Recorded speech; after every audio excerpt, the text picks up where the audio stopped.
Hello friends, welcome back to my YouTube channel. Friends, ये आपके सामने सेमी ऑटोमेटिक वॉशिंग मशीन है। और सेमी ऑटोमेटिक वॉशिंग मशीन जब आप न्यू बाय करते हैं तो वहाँ पे क्या होता है, 10 ईयर की मोटर की वारंटी मिलती है। उसके बाद ये जो होते हैं टाइमर वगैरह, इनकी भी अगर कुछ कंपनी ऐसी होती हैं जो 5 साल की वारंटी देती है टाइमर वगैरह की, और कुछ कंपनी ऐसी होती हैं केवल मोटर की वारंटी देती हैं और किसी की नहीं देती हैं। तो वहाँ पर क्या होता है, आपकी मोटर की 10 ईयर की वारंटी होती है। उसके बाद भी आपकी मोटर कभी ख़राब नहीं हो। 20 साल के बाद जब आपकी 10 ईयर कंप्लीट हो जाए जो वारंटी पीरियड में है, उसके बाद भी अगर 20 साल आप और चलाना चाहते हैं तो आप कैसे उसको चला सकते हैं। तो मैं क्या है आपको सीक्रेट टिप्स एंड ट्रिक बताऊंगा, जिससे कि आपको यूज कैसे करना है, इसका इस्तेमाल कैसे करना है। और इसी के तरीके से क्या होगा, जब आपका जो 10 ईयर है वो आपका कंप्लीट हो जाएंगे, उसके बाद भी आप वॉशिंग मशीन जो होगी 20 साल तक आप और चला सकते हैं, कोई दिक्कत नहीं आएगी उसमें। तो आपको करना है, सबसे पहले आपको नोट करना है कि आपकी जो वॉशिंग मशीन जो है आपकी 6.2 kg की, यहाँ पे आपको देख लेना है, या फिर आपकी 6.5 kg हो या फिर 7 kg हो। तो वहाँ पे क्या करना है, आपको जो कपड़े वॉश करना है, यहाँ पर क्या करना है, आपको जो आपकी 6.2 kg की अगर वॉशिंग मशीन, तो वहाँ पे आपको कितना वेट लेना चाहिए जब आप कपड़े धोएं। तो वहाँ पे क्या होता है, अगर कुछ जो आपको नहीं पता होता, वहाँ पे आप क्या करते हैं, इसमें क्या है फोल्ड कर देते हैं कभी कभी, और कपड़े बहुत ज़्यादा इसमें फिलअप कर देते हैं, वहाँ पे पानी भी फिलअप होता है। तो वहाँ पे क्या होता है, वेट आपका हो जाता है 50 kg। जब वेट ओवर हो जाता है तो इससे क्या होता है, आपका जो नीचे गियर बॉक्स होता है, गियर बॉक्स घूमता है, तो उसमें क्या होता है, गियर बॉक्स आपकी गरारी कट जाती है। क्योंकि यहाँ पे क्या होता है 6.2 kg है, तो इसके अकॉर्डिंग आपको जो वेट यहाँ पे डालना है, तो कम से कम 20 kg या फिर 15 kg इतना वेट रखना चाहिए, पानी और कपड़े का दोनों का मिक्स मिला के। तो वहाँ पे क्या होता है 50 kg या फिर 55 kg इस तरीके से वहाँ पे वेट होता है। तो इससे क्या होता है, आपका जो गियर बॉक्स होता है बहुत जल्दी ख़राब होने के चांसेस रहते हैं, उसकी गरारी कट जाती है क्योंकि ओवरलोड हो जाता है, और इसमें मोटर में दिक्कत आती है। आपकी जो मोटर होती है उसमें क्या है, साफ्ट वगैरह वहाँ पे वेट बहुत ज़्यादा होता है, इसी वजह से साफ्ट में दिक्कत आ जाती है, मोटर की वाइंडिंग भी ख़राब हो जाती है। जब वहाँ पे गियर बॉक्स ख़राब होता है, वहाँ से पानी रस के फिर मोटर पे जाता है। तो आपको क्या करना है, आपकी वॉशिंग मशीन अगर 7 kg की, तो आप 20 किलो या फिर 22 किलो तक आप वेट यहाँ पे डालें। अगर आप ओवर वेट डालेंगे तो वहाँ पे क्या होगा, जो आपका गियर बॉक्स होगा वो ख़राब होने के चांसेस रहते हैं। तो आपको इस चीज़ का ध्यान रखना है। तो इससे क्या होगा, आपके कपड़े भी अच्छे से धुलेंगे। अगर ज़्यादा कपड़े हैं तो आप क्या करें, उसको 2 बार में आप धो सकते हैं। एक बार क्या है, आप पहले इसको वॉश कर लें, उसके बाद ये निकाल के आप इनको वॉश कर सकते हैं। इस चीज़ का आपको ध्यान रखना है। उसके बाद ये वॉशिंग मशीन का टाइमर होता है जो वॉश में यूज होता है। जो आप टाइमर को इधर को घुमाएंगे तो आपकी जो मोटर है, मोटर चलना स्टार्ट हो जाएगी। तो ये जो होगा, इससे फिर क्या होता है, पल्सीटर जो होता है वो कपड़े वॉश करने लगता है। और एक चीज़ का और ध्यान रखना है, आप कभी भी कपड़े जब आप इसमें वॉशिंग मशीन में डालें तो वहाँ पे क्या होता है, आपकी जो जेब होती है उसमें कॉइन वगैरह हो वो निकाल लें। इससे क्या होता है, वहाँ पे ड्रेनिंग की दिक्कत होती है, पानी जो होता है वहाँ पे रुकने लगता है, या फिर कभी कभी पानी निकलने लगता है। वहाँ पे वॉशिंग मशीन आप जब चलाते हैं तो वहाँ पे क्या होता है, पानी सारा आउट हो जाता है। तो आप इस चीज़ का ध्यान रखें, जब भी आप कपड़े वॉश करें उससे पहले आपको जेब देख लेना है कि जेब में कॉइन वगैरह नहीं होना चाहिए। अब बात करते हैं इसकी टाइमर की।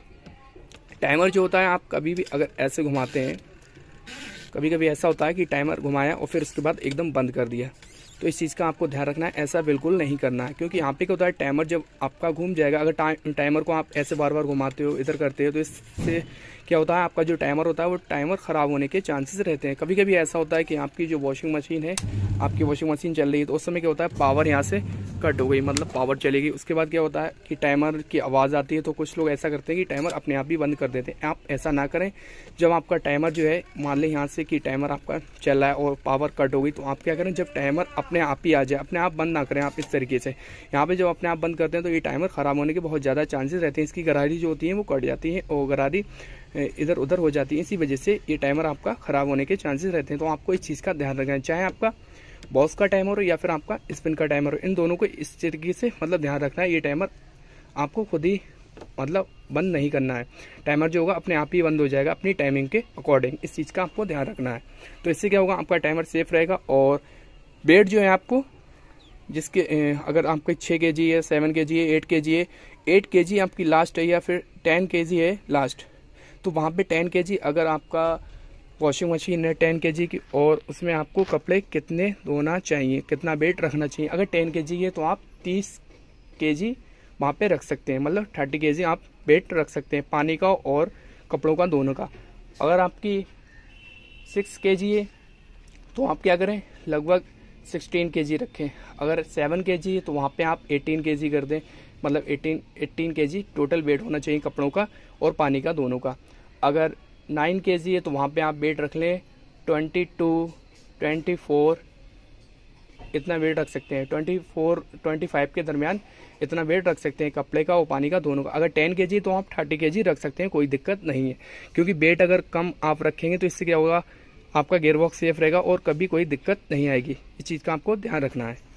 एक चीज़ का और ध्यान रखना है, आपके अगर नॉर्मल कपड़े हैं, मतलब जो आप डेली यूज़ करते हो, वहाँ पे क्या है, नॉर्मल पे आप यूज़ करके इसको सेलेक्टिव जो होता है आप नॉर्मल पे रखें। उसके बाद आप कपड़े जो रेगुलर यूज़ होते हैं उस पर आप नॉर्मल पे रखें और कपड़े वहाँ पे वॉश कर सकते हैं। अगर आपके यहाँ पे क्या है, आपके वुलन कपड़े हैं तो जेंटल पे आप रख सकते हैं। जो कपड़े थोड़ा हैवी होते हैं तो आप उसको जेंटल पे रख सकते हैं, या फिर आपके जीन्स वगैरह हैं तब भी आप इस पे रख सकते हैं। फिर आ जाती है यहाँ पे वुलन कपड़े भी आ जाते हैं स्ट्रॉन्ग पे, और आपके जींस वाले ही कपड़े आ जाते हैं जो हैवी कपड़े होते हैं, तो वहाँ पे क्या स्ट्रॉन्ग पे रखें। उसके बाद आप मशीन को ऑन करें। तो आप इस चीज़ का भी ध्यान रखें, क्योंकि वहाँ पे प्रोग्राम जब आपका जीन्स वगैरह या वुलन कपड़े हैं, वहाँ पे क्या होता है नॉर्मल पे ही कुछ लोग वॉश करते हैं, तो इससे भी दिक्कत आती है आपकी मोटर में। तो आप इस चीज़ का भी ध्यान रखें, जिस तरीके के कपड़े हैं उसी तरीके पे प्रोग्राम पे सेट करें। उसके बाद वहाँ पे जो मशीन है उसको ऑन कर दें, तो आपका काम अच्छा होगा और यहाँ पे कोई दिक्कत नहीं आएगी, मशीन आपकी सेफ रहेगी। अब बात करते हैं स्पिन की। स्पिन की क्या है, आपको टाइमर मैंने पहले ही बता दिया कि टाइमर आपको कैसे यूज करना है, किस तरीके से आपको यूज करना है। तो आप क्या है, टाइमर जब आप इसको घुमाएंगे उसके बाद क्या है, स्पिन आपकी जो होगी ऑन हो जाएगी। यहाँ से क्या है, जब आप कपड़ा डालेंगे तो एक चीज़ का ध्यान रखना है, ये जो कपड़ा है, कपड़ा आपको ओपन करके इस तरीके से आपको इसमें ऐसे मतलब इसमें डाल देना है, ठीक है। आपको कपड़े को फैला के डालना है, ऐसा नहीं कि आपने लिया कपड़ा और एकदम ऐसे करके मोड़ी मोड़ी कर दिया। तो इससे क्या होगा, आपका जो ड्रम होगा एक साइड वेट बहुत ज़्यादा होगा और फिर जो ड्रम होगा वो खट खट की आवाज़ करेगा बहुत ज़्यादा। तो इस चीज़ का आपको ध्यान रखना है, मोड़ी मोड़ी कपड़ा बिल्कुल नहीं डालना है। कपड़ा आपको ओपन करके अच्छे से डालना है, जो भी कपड़े डालना है। उसके बाद आपको क्या करना है, जब आप कपड़े अच्छे से डाल देंगे तो उसके बाद सेफ्टी कवर ऊपर लगा देंगे, जिससे कि जो कपड़ा होगा, छोटे मोटे कपड़े होते हैं वो साइडों से गिर जाते हैं, तो फिर वो ड्रम में लिपट के फिर ड्रम जो होता है इधर उधर लगता है बॉडी से और सील कट जाती है, फिर पानी जाता है मोटर हो जाती है खराब। इस चीज़ का आपको ध्यान रखना है। कपड़ा आपको ओपन करके डालना है, उसके बाद कपड़ा जब आप डाल देंगे तो सेफ्टी कवर ऊपर से लगा देंगे। इससे क्या होगा, ना आपकी सील कटेगी, ना आपका ड्रम डिसबैलेंस होगा और एकदम प्रॉपर तरीके से काम करेगा। अगर आप सेफ्टी कवर नहीं लगाते हैं तो आपका कपड़ा इधर उधर साइडों से गिर जाता है ये। तो इससे क्या होगा, नीचे क्या होता है, इसकी साफ्ट होती है ड्रम की, तो वहाँ पे जब साफ्ट होती है ड्रम की तो इससे क्या होता है, साफ्ट में कपड़ा लिपट जाता है, फिर उसके बाद ड्रम इधर उधर लगता है और ड्रम चलना भी बंद हो जाता है। कभी कभी ऐसा होता है कि मोटर नहीं चल पाती है। तो इस चीज़ का आपको ध्यान रखना है, कपड़ा ओपन करके डालना है, सेफ्टी कवर लगा देना है इससे। और एक चीज़ का और ध्यान रखना है, जब आप स्पिन चलाएंगे तो आपका जो फर्श होगा वो लेवल में होना चाहिए। अगर लेवल में नहीं है तब भी आपका ड्रम खट खट करेगा। तो इस चीज़ का भी आपको ध्यान रखना है, जो फर्श है आपका लेवल में होना चाहिए एकदम। इस तरीके से आप यूज करेंगे तो आपकी जो मशीन है 10 ईयर तो आपके वारंटी के लिए, उसके बाद भी कभी भी आगे कोई दिक्कत नहीं आएगी। इस चीज़ का आपको ध्यान रखना है। इस तरीके से आपको वॉशिंग मशीन यूज करना है। अगर ऐसे वॉशिंग मशीन यूज करेंगे तो कभी कोई दिक्कत नहीं है, तरीके से आपको इसको यूज करना है। अब बात आती है कि कभी कभी ऐसा होता है वॉशिंग मशीन के चूहे वायर काट जाते हैं, तो इस तरीके से आप कैसे बचें और इसमें क्या यूज करें। तो यहाँ पे क्या होगा, आप इस साइड इसकी जो चादर होती है यहाँ पे क्या करें, आप जो वहाँ पे जाली आती है, बर्फी टाइप जाली आती है, जाली आप ले लें, उसको आप लगा दें चारों साइड से। तो इससे क्या होगा, आपके जो चूहे वगैरह हैं वायर नहीं काटेंगे। पीछे से ऐसा होता है कि वायर काट देते हैं, टाइमर के वायर काट देते हैं, स्पिन के वायर काट देते हैं, तो वहाँ पे मोटर होती है, मोटरों के वायर काट जाते हैं तो आपकी मशीन रुक जाती है। तो अगर आप जाली लगा लेंगे तो उससे क्या होगा, आपका जो चूहे हैं वगैरह मशीन के अंदर नहीं आएंगे। तो ये बहुत ज़्यादा सेफ्टी पर्पज़ है। और इसी तरीके से आप अगर वॉशिंग मशीन को यूज करेंगे इस तरीके से जो मैंने आपको बताया, तो आपको कभी कोई दिक्कत नहीं आएगी। अब बात करते हैं इसके जो कवर होता है ये वाला स्पिन का, इसको क्या है प्यार से आपको उठाना है और प्यार से ही आपको रखना है। इसके अंदर एक स्प्रिंग लगा होता है, स्प्रिंग की वजह से ये रुक जाता है। कभी कभी ऐसा होता है कुछ लोग ऐसे करते हैं, ऐसे मारा, तो इससे क्या होता है, इसका स्प्रिंग टूट जाता है और इसके कवर का लॉक भी टूट जाता है, तो ये बेकार हो जाता है, फिर आपको नया चेंज कराना पड़ता है। तो इसको क्या करें, जब भी आप यूज़ करें तो बहुत प्यार से उठाएं, उसके बाद इसको उठाएं। तो इस तरीके से आप काम करेंगे तो कोई दिक्कत नहीं आएगी। तो इस तरीके से आपको यूज़ करना है वॉशिंग मशीन को, तो कभी कोई दिक्कत नहीं आएगी। तो फ्रेंड्स, ये इन्फॉर्मेशन कैसी लगी, अगर अच्छी लगी वीडियो को लाइक कर दो, चैनल पर न्यू विजिट किया चैनल को सब्सक्राइब कर दो। Thank you for watching.